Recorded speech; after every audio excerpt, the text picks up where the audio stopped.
एक रिक्शा वाले का बेटा करोड़पति है, लेकिन उसकी कहानी सुनकर आपको पहले गुस्सा आएगा और फिर आपकी आंखों में आंसू आ जाएंगे। ये कहानी है एक ताने की, एक बाप की मेहनत की और एक बेटे की जिसने हर ताने का जवाब अपनी सफलता से दिया। नमस्कार दोस्तों, स्वागत है आपका हमारे चैनल द के बी स्क्रीन पर। आइए कहानी शुरू करते हैं। 1995 की बात है। गाजियाबाद की तंग गलियों में श्यामदास का ऑटो रिक्शा सिर्फ एक रिक्शा नहीं था, वो उसके सपने भी थे और उसकी मजबूरी भी। श्यामदास जी रोज सुबह 5 बजे निकलते थे, रात 9 बजे तक वापस आते थे। घंटों की मेहनत और कमाई सिर्फ 50 से 60 रुपए। घर में उनकी पत्नी सुधा देवी बीमार रहती थी। टीबी की बीमारी, दवाई के पैसे नहीं थे और अक्सर घर में चूल्हा नहीं जलता था।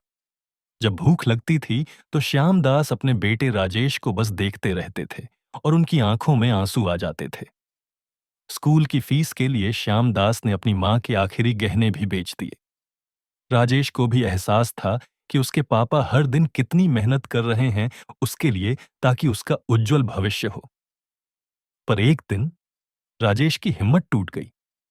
राजेश की टीचर ने राजेश से कहा, तुम्हारे पापा रिक्शा चलाते हैं, तुम पढ़ लिख कर भी वही करोगे, तुमसे कुछ नहीं होगा। उस रोज राजेश उदास मन से घर आया और अपने पापा से कहा, पापा, मुझे नहीं पढ़ना। आपकी मेहनत मुझसे नहीं देखी जाती। सब कहते हैं तुमसे कुछ नहीं होगा।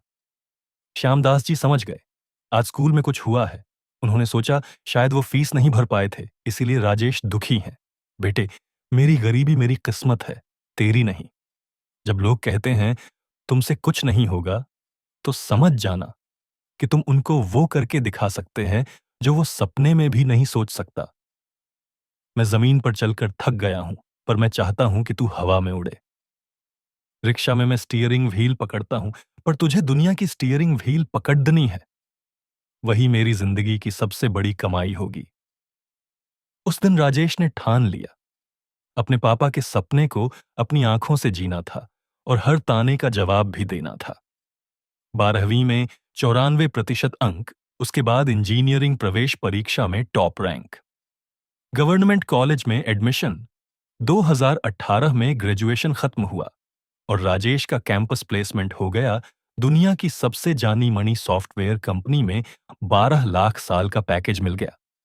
जब पहली सैलरी आई, उसने सारे पैसे अपने पापा के हाथ में रख दिए और कहा, पापा, ये आपकी मेहनत का पहला फल है।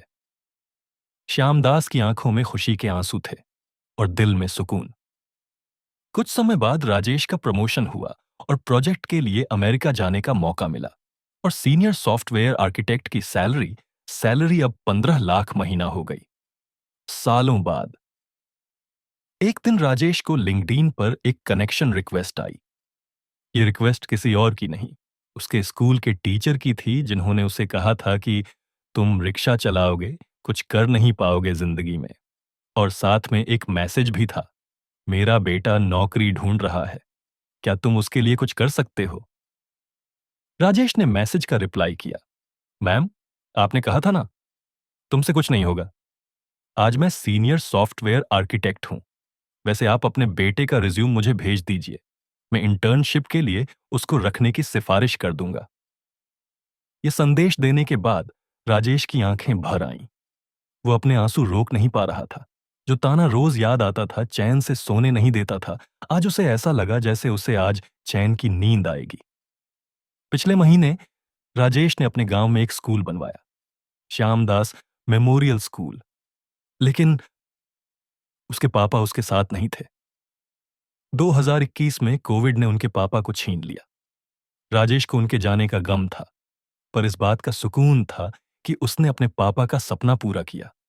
उसने अपने पापा की रिक्शा को अब स्कूल कैंपस में एक श्रद्धांजलि की तरह रखा है, ताकि बच्चों को याद रहे किस मेहनत और बलिदान से यह स्कूल बना है। दोस्तों, ये कहानी सिर्फ राजेश की नहीं है, ये कहानी है हर बेटे की, जो अपने माँ बाप का सर गर्व से ऊंचा करना चाहता है। आज जब भी कोई टीचर, कोई रिश्तेदार, कोई दोस्त कहता है तुमसे कुछ नहीं होगा, तो याद रखो राजेश की कहानी और उसके पापा के शब्द, बेटे, मेरी रिक्शा में बैठने की व्यवस्था है, लेकिन मैं चाहता हूं कि जिंदगी में तुझे स्टैंडिंग ओवेशन मिलना चाहिए। आज राजेश को स्टैंडिंग ओवेशन मिल रहा है, पूरी दुनिया से और उनसे भी जो उससे कहते थे कि तुमसे कुछ नहीं होगा। अगर इस कहानी ने आपको प्रेरित किया है तो लाइक करें, शेयर करें, कमेंट्स में बताएं किसने आपको सबसे ज्यादा प्रेरित किया और आप किसकी सफलता की कहानी देखना चाहते हैं। अगले वीडियो में हम आपकी कहानी फीचर कर सकते हैं। धन्यवाद।